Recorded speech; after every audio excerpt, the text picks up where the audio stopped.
So our next and final speaker of the conference is Paul Mellor. He is the CEO of Racketware.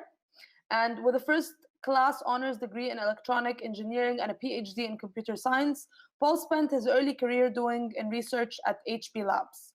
Now he is the founder of Racketware. He specializes in sensor fusion, inertial navigation, and machine learning.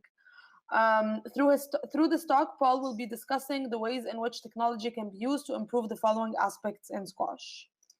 So Paul is with us today. Paul, you specialize in so many difficult things that I can't even pronounce them. Okay, hi everybody. So yes, I run a little company called Racketware. So we make these things. These are sensors that clip on the end of your squash racket. They're motion sensors, and I'm going to tell you a little bit about them today. Let me just share my slides.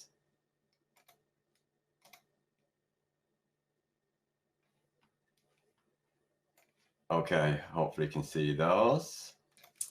Okay, so my title of my pitch is Smarter Squash for Smarter World. We'll be looking at this motion sensing technology and kind of what it can do for squash, in particular focusing on things like how it can help with participation in the sport, how it could help with fan engagement, of course what it means for coaches and clubs, and last but very importantly, what this kind of technology can do for players themselves to help them improve their own performance.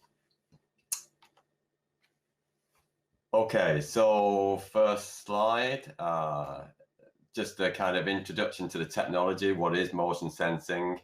So you've seen the little sensor. It's pretty small and light. You don't really notice it's there. It clips onto the end of your existing squash racket.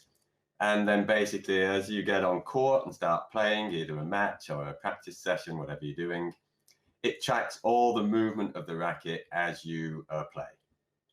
So it's working at about 600 times a second, so it goes very fast. It sees every detail of every movement you make with the racket.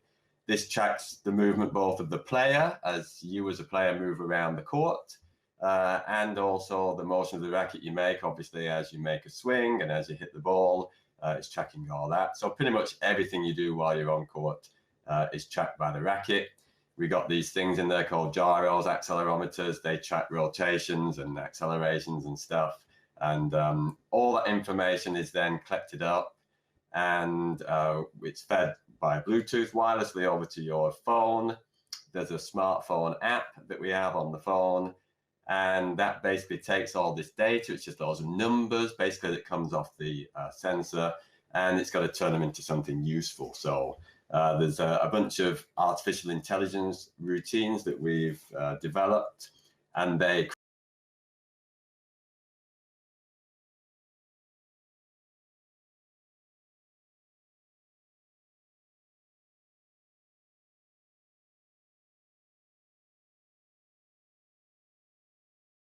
the shots you play, the forehands, the backhands, drops, drives, lobs. We look at your swing, the preparation, all the different parts of your swing, all the match statistics, the things like your warm-up, your games, and so on. All that's kind of analyzed and presented back to the app. So that's kind of the essence of motion tracking technology that we've developed. So now just wanted to touch on how that can affect the game. Starting with participation. So I think we've heard a similar story a number of times now, but a lot of people have seen, I'm sure, the picture in the top left here. Young people are very focused on their smartphones and their online lives. I think to many people of that generation, you know, their online life is as important, maybe even more important than their real life. The social media connection, sharing, interacting, that all happens through their online world. And of course, we'd love to get the picture on the bottom right. We want to get people on court, playing squash, getting fit, getting good exercise, feeling good, learning skills, and as well as producing the next generation of world champions and so on. So we'd like to get squash We'd like to get people, you know, busy playing squash, but to make that happen, we feel there's got to be a two-way process. We feel squash has got to become part of the online world among the younger people. If you can't get squash into their online environment, then you've got a barrier to having people engage with it. As soon as you can put squash onto the person's smartphone, as soon as what they do in the squash world is part of their online life, and they can share and interact with it, then you're making it much easier for them, much more natural for them, and a much bigger part of their normal existence. So we think it's kind of critical to get people who are playing the sport to have to put that sport into the online life of those people. So this kind of made me laugh, actually, just to nail the point. I was speaking to a friend of mine the other day, and it was his daughter, actually, who's a big runner. And she said this, she said, if I haven't got my phone, it's not worth running. It's just wasted effort. So she uses an app called Strava. It's a very big app now, popular. I think they're a $1 billion company. They basically track your runs and let you share those runs with other people so they can see them. And, you know, there was this concept that if you run without having your phone, if it's not going on to Strava, it's just wasted effort. I thought that was a really telling comment that, you know, it's almost like the exercise has become almost second place to the kind of concept of capturing what you've done on your phone and then being able to share it with your friends to see how your calories have built up this week, this month, all the little challenges and so on that you get involved with. They've really digitized the whole concept of running and that particular sport to the point that, yeah, if you've not got your phone, it's not worth running. I thought that was just a very telling point. So this is kind of what we do. So in our squash app, you can see all your matches and practice sessions listed in your feed. The summaries there, but the key point is we're adding social media interaction features now. So that after you played a match, you don't have to do anything. All the data is captured automatically by your sensor. Up comes the data. You can then follow other players who you like. You can share your matches with those players. They can see what you're doing. You can see what they're doing. You can comment on people's matches. You can like, thumbs up, and so on. That putting those kind of social media interactions into the app and bringing them to the world of squash, I think will be a big factor in helping, you know, increase participation amongst younger people. Yeah, so next is fan engagement. What can motion tech do for fan engagement? Well, I think we've all seen the excellent Squash TV, probably most people have. Fantastic service, brings squash matches to a million, well, lots of people all over the world. But there's one thing that I think is kind of conspicuous by its absence, and that is there's no stats. Every sport these days that's broadcast on TV has, of course, all these stats that pop up in between matches and so on. And we don't see them on Squash TV. We'd love to see them. If we imagine a world where people have squash sensors attached to their rackets, they're playing tournaments, we could get live stats up on all the matches. So I've done some kind of examples here. You know, somebody hits a hard shot, you get the stats coming up. Hey, racket head speed, 34 meters a second. That's the third hardest shot of the match. Somebody hits a nice drop shot, cuts it in, gets a rolling nick, whatever. A cut angle 21 degrees, top 12%, you know. Maybe somebody's coming under pressure, starting to lose it a little bit. Racket preps down 58%. That's quite late. That's not very good. Or time between shots, 2.8.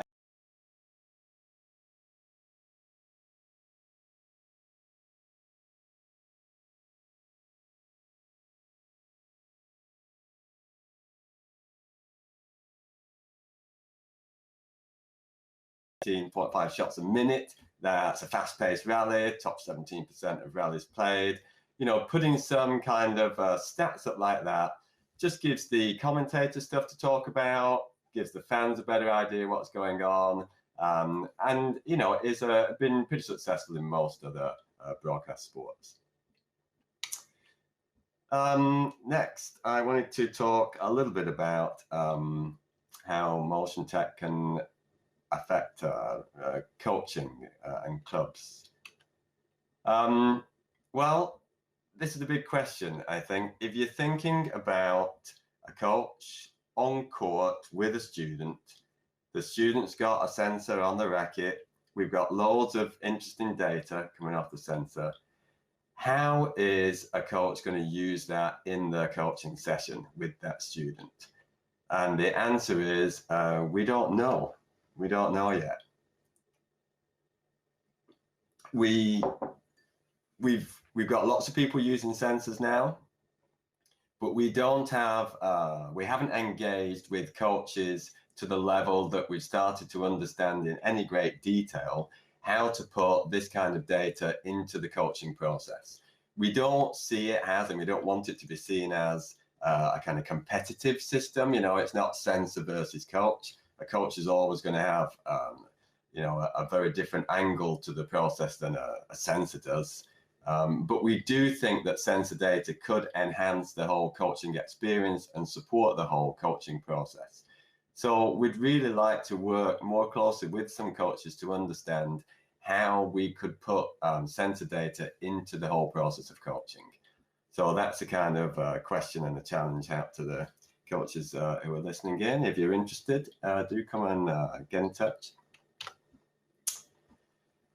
If we look forward though, you know, we kind of imagine a world in Racketware where this technology is ubiquitous. You know, technology always gets cheaper, faster, better, stronger. You know, we can imagine a world in the not too distant future, let's hope, where pretty much every racket has a sensor either attached to it or built in, you know, and it'll be strange to people buying rackets. The old days where, you know, they didn't have any sensors, you know, they weren't online. That would be a strange concept in hopefully not too distant future. So if we think about that world where sensors are a bit more ubiquitous, then as a coach, another aspect to this kind of technology is having a feed of all your students. So imagine you're a coach, you've got your laptop or your tablet, your students have got sensors on the rackets, you can automatically get a feed of data from all your students, you know, straight to your tablet without any manual intervention. It's just there. So, you know, you've got your list of juniors there on the screen, you've got the time on court, you know, how much time they're spending on court, how many shots they're hitting. You can look at individual matches or practice sessions that they've had. You can see what kind of activities they've been undertaking. You can understand what they've been doing in between coaching sessions rather than just when you were there. You've got concepts like just setting them challenges or things to achieve, the goals that they've got to achieve. Please go off and practice, you know, do 300 backhand drops or something before the next session. And you can look at the kind of scores to get, the consistency, all this kind of data that we can get from the sensor. As a coach, you could have that collated and use that as part of your coaching program. And similarly, bottom right here, we've kind of got an image of a TV screen up. A lot of clubs have big screens. So we can imagine sensor data, people playing on court, just getting sensor data automatically sent to the screen. But also more fun stuff for clubs, like I think Jethro talked about some of these, similar kind of concept for us. You know, clubs could put challenges up there, you know, who can just spend the most time on court this week or this month, who can hit the most number of shots or the fastest backhand or get the greatest consistency of drop, or, you know, whatever little challenges and so on they wanted to put up. So yeah, I think if we look at the coaching and club world, we can imagine all this performance data that's automatically collected from these kind of motion tracking sensors feeding into a more digitized coaching and club management world.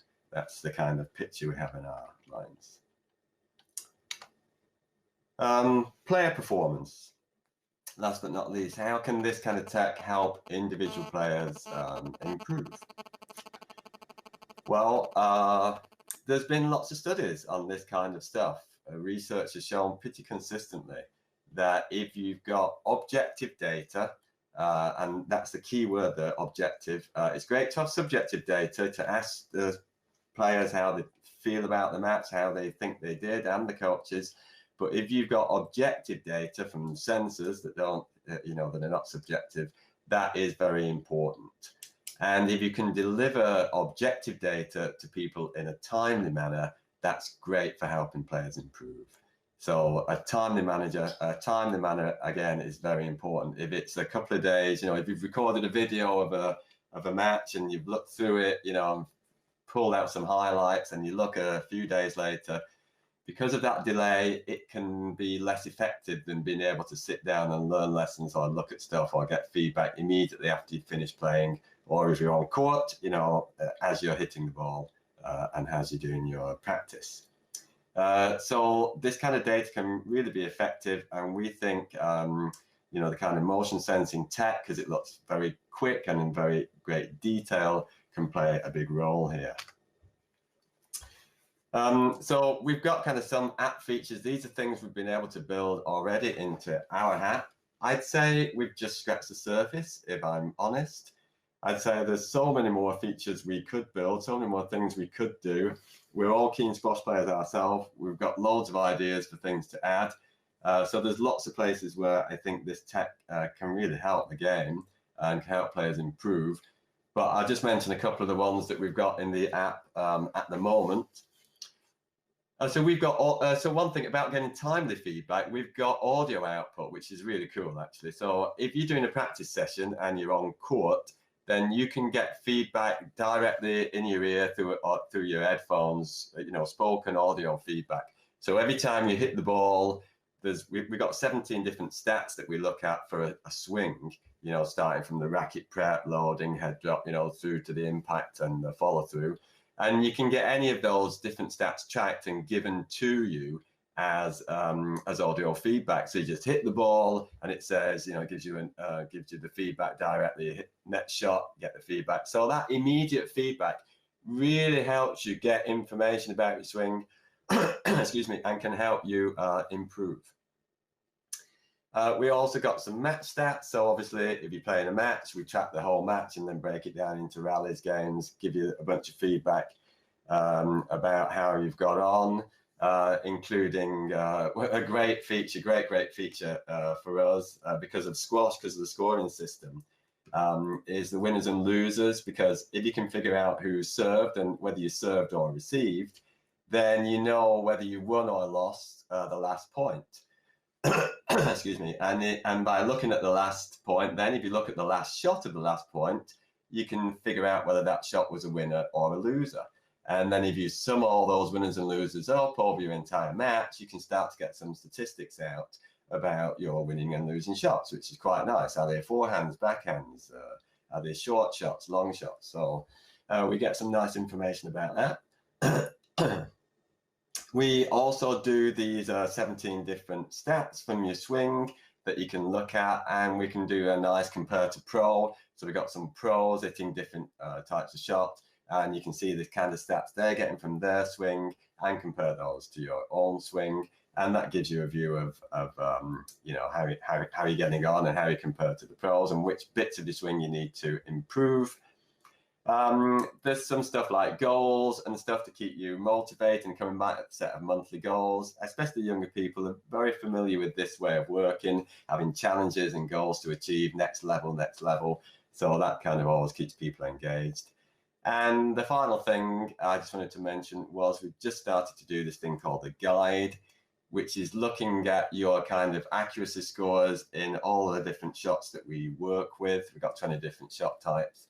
And figuring out a guide you through a practice session in terms of looking at your shot and looking at your swing and picking the best things for you to work on, and then trying to base its suggestions on how well you're doing and whether you're improving or staying the same and so on, to guide you through a practice session in a way that makes sense for you.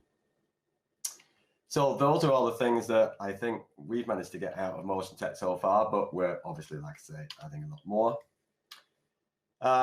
Finally, I wanted to echo, I think, Richard's point from Squash Levels.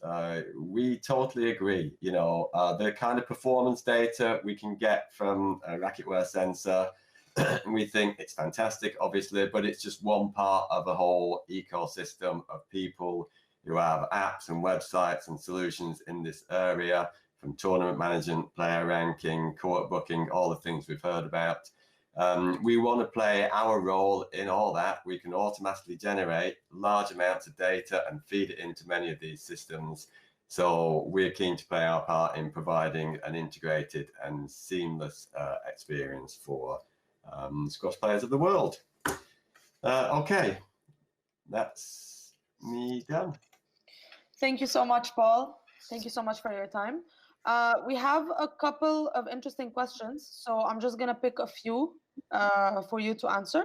So we have a question from Patrick Osborne from WSF, and he is asking you, so he's saying a single Racketware sensor costs over $200 about the cost of 2 good squash rackets. Is that an accessible price point?